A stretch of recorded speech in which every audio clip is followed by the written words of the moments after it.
Green's four കേരളയുടെ പുതിയൊരു വീഡിയോയിലേക്ക് സ്വാഗതം. കഴിഞ്ഞ ഏതാനും ദിവസങ്ങളായി അനർഹർ ക്ഷേമ പെൻഷനുകൾ വാങ്ങുന്നു എന്ന് കണ്ടെത്തിയതിനെ തുടർന്ന് വിവിധ പരിശോധന നടപടികളാണ് സംസ്ഥാന സർക്കാർ ആരംഭിച്ചിട്ടുള്ളത്. ഇപ്പോൾ പുതിയ ഒരു നടപടി കൂടി സർക്കാർ തുടങ്ങിയിരിക്കുകയാണ്. അതായത് അനർഹരായവരുടെ ഒരു സംശയ പട്ടിക പഞ്ചായത്ത്, മുനിസിപ്പാലിറ്റി, കോർപ്പറേഷനുകൾക്ക് കൈമാറുകയാണ്.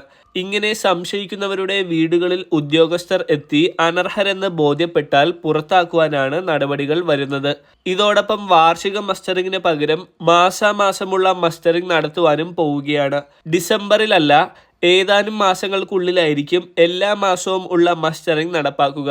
സഹകരണ ജീവനക്കാർ വഴി വീടുകളിലേക്ക് പെൻഷൻ തുക നേരിട്ട് ലഭിക്കുന്നവർക്കായിരിക്കും എല്ലാ മാസവും മസ്റ്ററിംഗ് ഉണ്ടാവുക.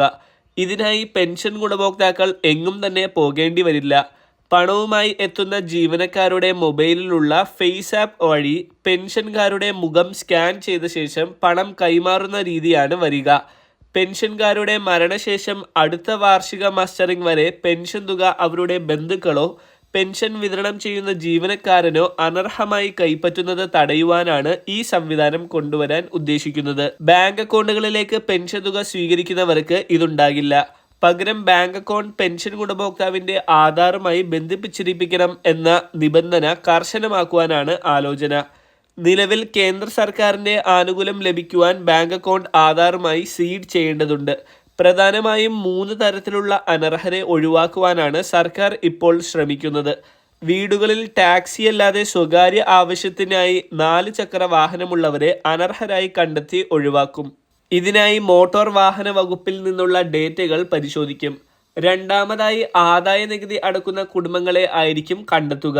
അതിനായി സംസ്ഥാനത്തെ ആദായ നികുതി അടക്കുന്നവരുടെ പട്ടിക ചോദിച്ച് കേന്ദ്രത്തെ സമീപിക്കുകയാണ് സംസ്ഥാന സർക്കാർ. പട്ടിക ലഭിച്ചാൽ ആധാർ നമ്പറും ഫോൺ നമ്പറുമൊക്കെ ചെക്ക് ചെയ്ത് അനർഹരെ ക്ഷേമ പെൻഷൻ പട്ടികയിൽ നിന്ന് പുറത്തുവാക്കാനാണ് തീരുമാനം. മറ്റൊന്ന്, വീടിന്റെയും സ്ഥലത്തിന്റെയും വിസ്തീർണം പരിശോധിച്ചാണ് വിലയിരുത്തുക. 2000 സ്ക്വയർ ഫീറ്റിൽ അധികം വരുന്ന വീടുള്ളത് പെൻഷന് അനർഹത ആയിട്ടാണ് നിയമത്തിലുള്ളത്.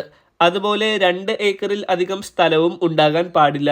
പട്ടികജാതി പട്ടിക വർഗക്കാർക്ക് മാത്രമാണ് 2 ഏക്കറിൽ അധികം സ്ഥലം എന്ന വ്യവസ്ഥയിൽ ഇളവുള്ളത്.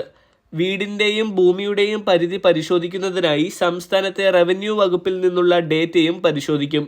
വരുമാന സർട്ടിഫിക്കറ്റ് നൽകലും 2 വർഷമായി വാർഷിക മസ്റ്ററിംഗ് നടത്തുകയും ചെയ്തിട്ട് സർക്കാർ ഉദ്യോഗസ്ഥരും പെൻഷൻകാരുമടക്കം ഇപ്പോഴും പാവങ്ങളുടെ പെൻഷൻ വാങ്ങിക്കുന്നു എന്നത് സർക്കാരിനെ ഞെട്ടിച്ചതിനെ തുടർന്നാണ് മുഖ്യമന്ത്രിയുടെ അധ്യക്ഷതയിൽ പ്രത്യേക യോഗം ചേർന്ന് അനർഹരെ കണ്ടെത്തുവാൻ വിവിധങ്ങളായ നടപടികൾ ആരംഭിക്കുവാൻ തീരുമാനിച്ചത്. അനർഹരെ കണ്ടെത്തിയാൽ പെൻഷൻ പട്ടികയിൽ നിന്ന് ഒഴിവാക്കുകയോ ചിലപ്പോൾ അതുകൂടാതെ ഇതുവരെ വാങ്ങിയ പെൻഷൻ പണം പലിശ അടക്കം തിരിച്ച് സർക്കാരിലേക്ക് അടക്കുവാൻ നോട്ടീസ് നൽകുകയോ ചെയ്യും.